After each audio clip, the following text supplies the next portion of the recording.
enfin, l'opération américaine viole le droit international. Il faut l'appliquer, il faut le respecter. Alors, ou pas attendez, jusqu'à preuve du contraire, je ne sais pas qui vous êtes pour dire si ça a violé ou pas le droit international. Il y a une Cour pénale internationale, consensus, il y a des juristes. Alors, même pas informé de... Non, ça... il n'y a pas de violation de la souveraineté de l'État vénézuélien. J'ai regardé la conférence qui avait lieu cet après-midi à l'ONU et il n'y a pas de consensus là-dessus. Il n'y a pas de consensus sur la violation du droit international, monsieur. Et d'ailleurs, c'est la position du président Macron. Je peux rappeler quand même les bases du droit international. Pardon. Premier principe, Charte des Nations Unies, interdiction du recours à la force pour régler tout différend. Deuxième principe, respect de la souveraineté de tous les États.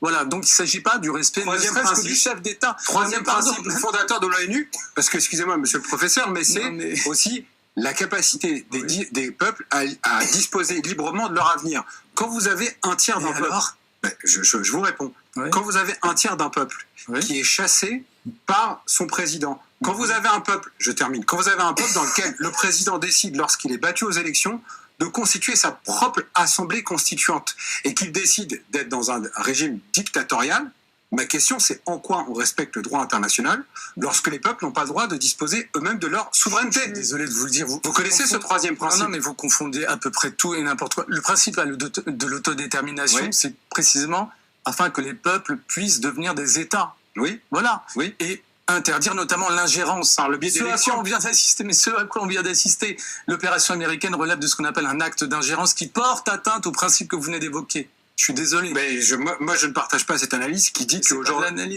Ok, donc dans ce cas-là... Juste la définition. Ok, donc la définition que vous donnez, c'est les gens peuvent être dictateurs à vie. Non, c'est du confusionnisme, je suis désolé. Non, excusez-moi, si demain... Alors, prenons votre exemple. Si demain, un dictateur s'installe à vie dans un pays, est-ce que quelqu'un d'autre a le droit de dire quelque chose? Je ne comprends pas votre question. Pardon, mais c'est ce qui se passe dans beaucoup de pays du monde.